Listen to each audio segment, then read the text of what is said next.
Hello, dear ones. Here's a thought worth remembering. As William Billings noted, the pleasing perception of concords must be resolved into the divine will. In other words, the ability to enjoy music is a gift from God. Episode 7, which was split into 3 parts, was quite a big project for me. It was a fleeting overview, but a fleeting overview of a very significant period. This period of hymnody in both the USA and Britain is musically and historically very important. It was a period of great change, and to some degree, a contest of ideas, and a flowering of the spiritual art form we call hymns, as we understand them today. There was so much to discuss in the 3 parts, and I'm mindful of not letting a video become too long or become too meandering. So I cut out some of the music and texts that I had wanted to include. This postscript includes some of the tunes already featured in parts A, B or C, and with some discussion of the music or sung with particular texts. There's some of my singing here. I know I'm at best a pretty average singer, but the Bible calls on us to sing. I enjoy singing, and I love these hymns and tunes, some of which have been sadly forgotten. Besides, music is for everyone. One of the great social and artistic shifts in sacred music around the time of the Baroque was a big movement towards music intended to be sung by congregations. Instead of believers being a passive audience, music of praise had become something to be sung and heard at the same time, and it still is. It's a special form of praise. The congregation are both performers and listeners to sacred texts, sung to music. It's unique, actually. It never happened, for example, in the Renaissance or Middle Ages. So it's more than just okay to be an amateur hymn singer.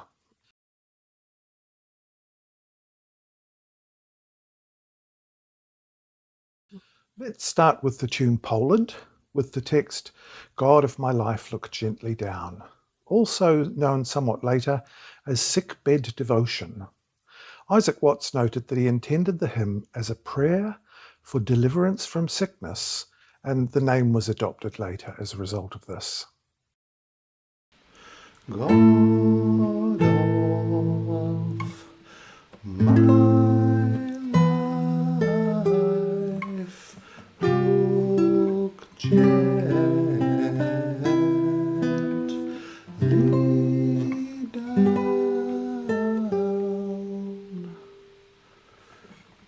Behold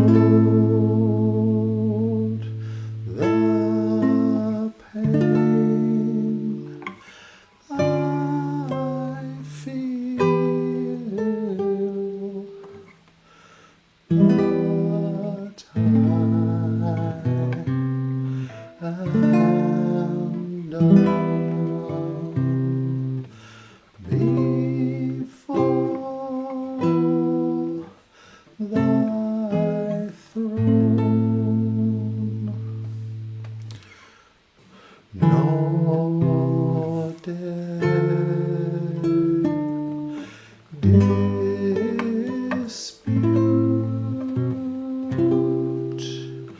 thy will.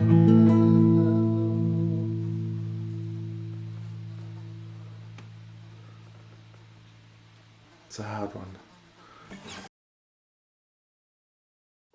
I only attempted one verse of this. It's harmonically simple, composed in 1785, which is regarded as the classical era in time, but this tune is Baroque in style. You can recognize this by the free-flowing melody and the lack of balanced phrases. The phrases have an irregular number of bars, which was common up to and including the Baroque. Phrase lengths are very even and balanced in the classical era, whereas the Baroque had a much freer approach to melody and phrases. The melody has a lot of apparent simplicity. For example, there are not many chords, but the effect requires subtlety. The timings are subtly irregular, and the melody needs to be treated very carefully and lovingly. It's also a choral piece, and I'm just one person. This kind of subtle simplicity is very difficult. It needs to be sung by a very good singer or singing group, and is a performance piece or a piece for a good amateur choir rather than a congregational hymn. It was a bit challenging for me to play and sing. Nevertheless, it's lovely music. Timothy Swan has other more hymn-like tunes that we might look at later. He's really an interesting composer. The text by Isaac Watts is very interesting too, inspired by Psalm 39, where some of the imagery comes from. Like the music, the text is unusually sad. The text was chosen by Timothy Swan and is referenced in the score, so Poland is intended for this text. Like other Isaac Watts hymns based on Psalms, it's partly paraphrase and partly Isaac Watts' own response to the biblical text. The psalm text is sad, but submissive and philosophical. The hymn text is more emotionally intense, a little painful in places, pleading in others. The psalmist says, "I was silent, I would not open my mouth." Isaac Watts paraphrases this as, "But I am dumb before thy throne." The psalmist says, "You consume their wealth like a moth. Surely everyone is but a breath, even those who seem secure." Isaac Watts rephrases this and makes us the moth.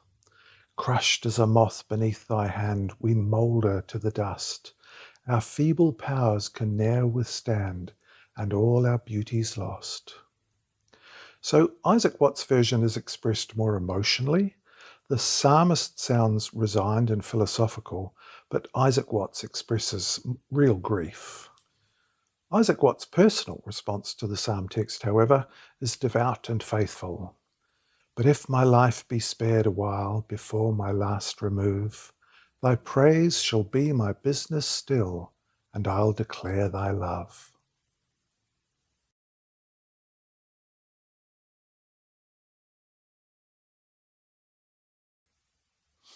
William Walker called the next tune Invitation, which is precisely what Joseph Hart's hymn is. It's a forthright early revivalist text from the mid-18th century. I love how strong and direct this text is. It's a simple classic Christian message. Verse 4 seems to be a later addition. It appears in 1791. The text is simple and very relevant. It references the words of Christ, "Come to me, all who are heavy laden," with unapologetic sermonizing added. Don't dream of fitness. In other words, you cannot save yourself with your own deeds. All Christ wants is for you to need him, and do not tarry. If you wait to make yourself worthy, you'll never come at all. Great stuff, with an urgent brevity to the text, which suits the driving, energetic music. I like the reference to the fall, one of the great Christian mysteries. It explains so much about the human condition, but also raises profound spiritual questions without simple answers. The proper response to the mysteries are usually humility, contemplation, and prayer. Come ye sinners, poor and wretched, weak and wounded, sick and sore, Jesus ready stands to save you, full of pity, love and power. He is able, he is able, he is willing, doubt no more. He is able, he is able, he is willing, doubt no more. Come ye thirsty,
is to feel your need of Him. This He gives you, this He gives you. 'Tis the Spirit's glimmering beam. This He gives you, this He gives you. 'Tis the Spirit's glimmering beam.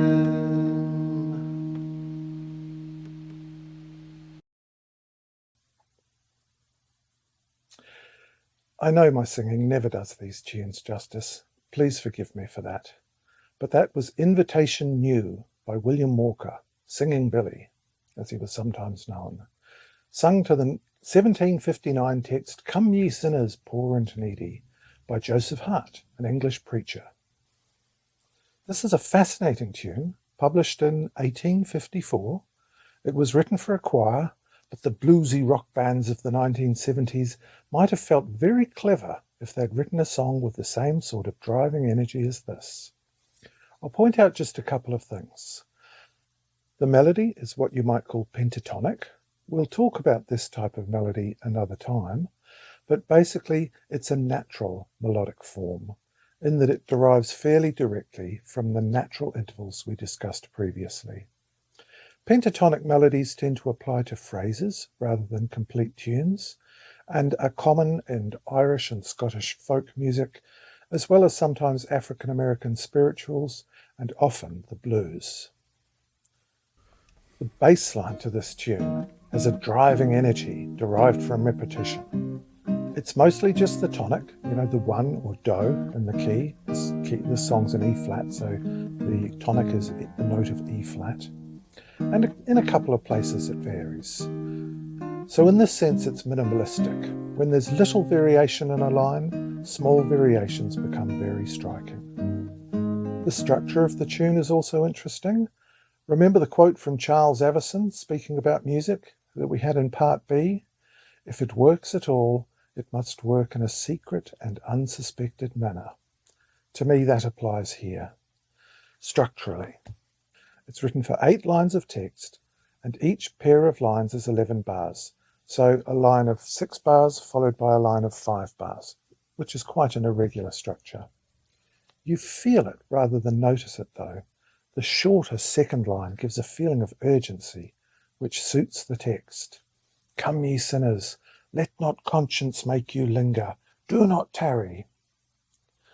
The notation of the music is very skillful too, and done very efficiently. There's no wasted space. A lot of you will know all this stuff, but although repeat signs and volta brackets were invented in the 16th and 17th centuries respectively, printed hymn music tends not to use them very much. Anyway, let's expand the piece to show them. When I make references to lines here, I mean lines of text. So the first 11 bars are lines 1 and 2, which are irregular lengths as noted, with a repeat of this passage for lines 3 and 4. Then lines 5 and 6 begin with bar 12 of the music. They start the same, but each line ends differently, so volta brackets are used. The last 2 bars of the printed music are actually the beginning of line 7, which then has a DS to the sign to complete those lines. So we'll copy that bit from the start to the end, marked in blue, to show the whole piece of music for one 8-line verse. The volta brackets and the DS make it more compact, and while they make it a little harder to sight read at first, knowing which parts are repeated does make it easier to play once you get the structure in your head.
I'd also like to have a look at the tune we started Part A with, Walk with God, also by William Walker.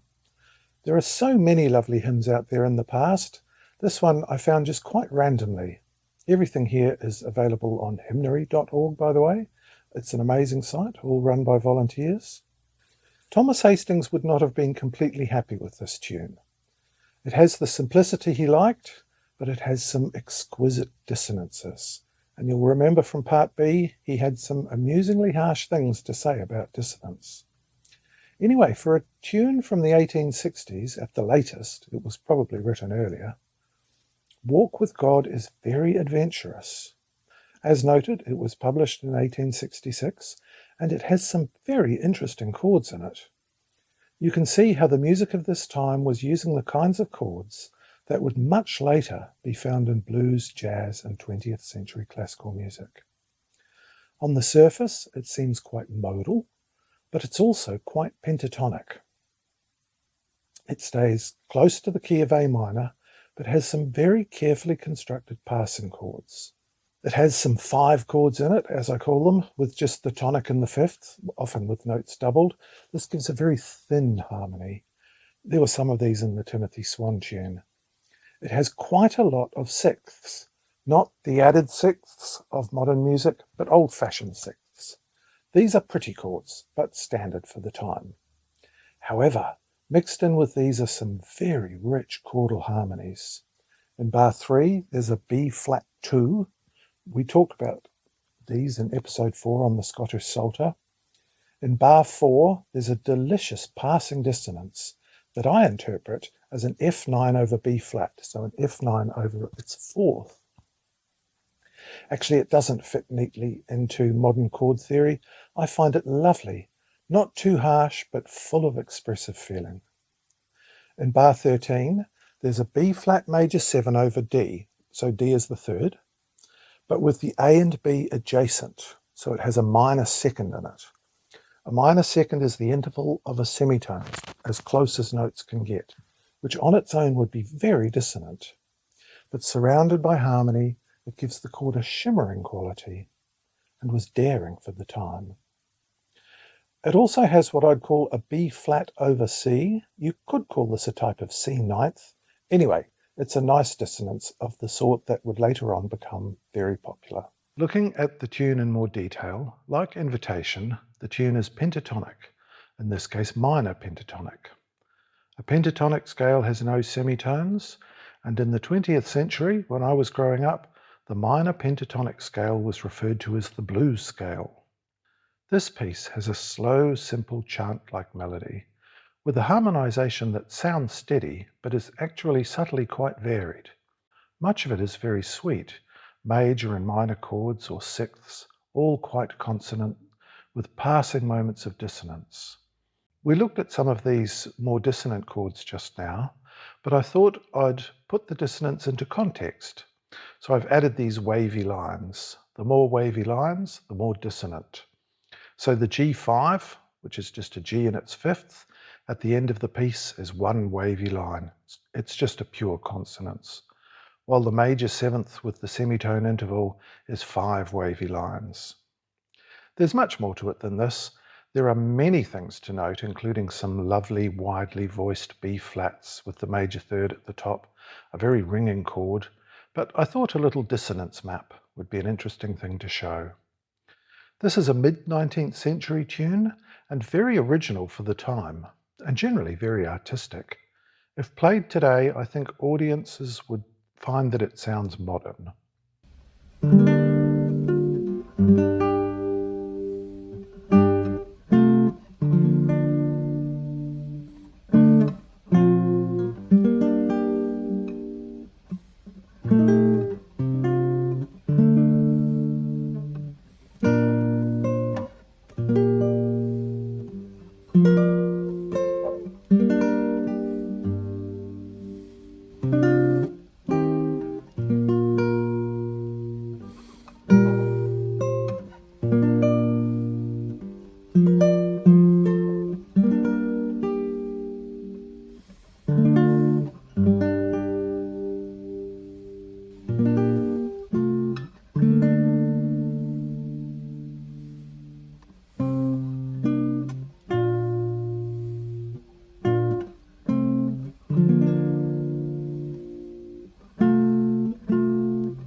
piece has a lovely range of textures, from thin harmonies to very rich, dense harmonies. These highlight the pain and sorrow in William Cooper's beautiful and emotionally honest text. Return, O holy dove, return, sweet messenger of rest. I hate the sins that make thee mourn and drove thee from my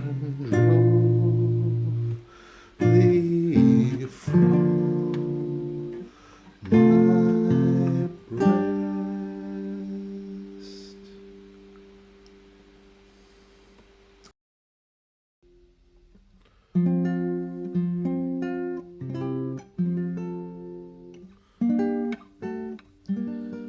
Finally, I wanted to include a sung version of the Lowell Mason tune Hamburg with a contemporaneous text, a text from the era.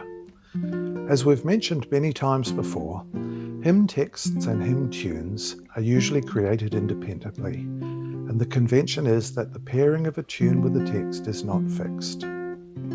I've chosen Thy Will Be Done, I Will Not Fear by Jane Elizabeth Roscoe Hornblower for the following reasons. She was a contemporary of Lowell Mason and was a poet and novelist. Archive.org has a book of her poems published in London, and a novel, Nellie of Truro, published in New York. But the novel is set in America, so I guess she was American. And I like the text. The theme is simple, but the poetry is nice. It's a short hymn. The opening line of a hymn poem is always important because it stays in your mind, and that line, Thy will be done, I will not fear, is a good one. And I especially like how it fits with the lines, Forgive the heart that clings, thus trembling, to the things of time. That's an interesting expression for our world, the things of time. Philosophical, almost scientific, actually. And I like the juxtaposition of I will not fear with the heart thus trembling. It reminds me of the father of the troubled child in the Gospels who says to Christ, I believe, forgive my unbelief.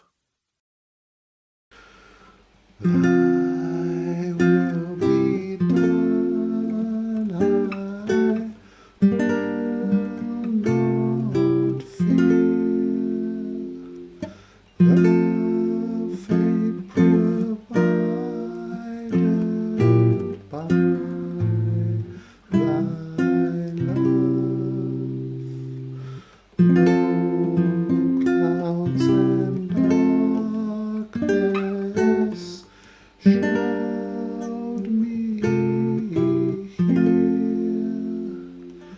I know that home is bright up above. Father, forgive the heart that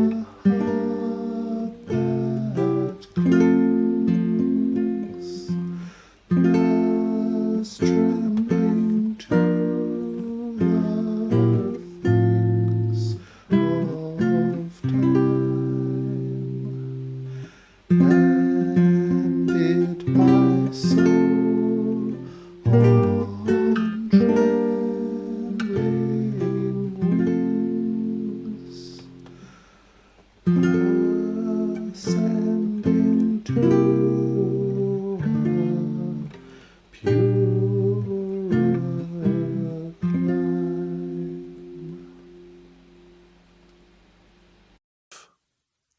Thank you for your patience. As always, please forgive my many limitations. All these very nice hymns deserve to be sung. I'll tidy up my scores and make them available at some point. And as I quoted at the beginning of this video, William Billings noted that the pleasing perception of concords must be resolved into the divine will. In other words, the ability to enjoy music as a gift from the Lord. So let's all praise God and sing.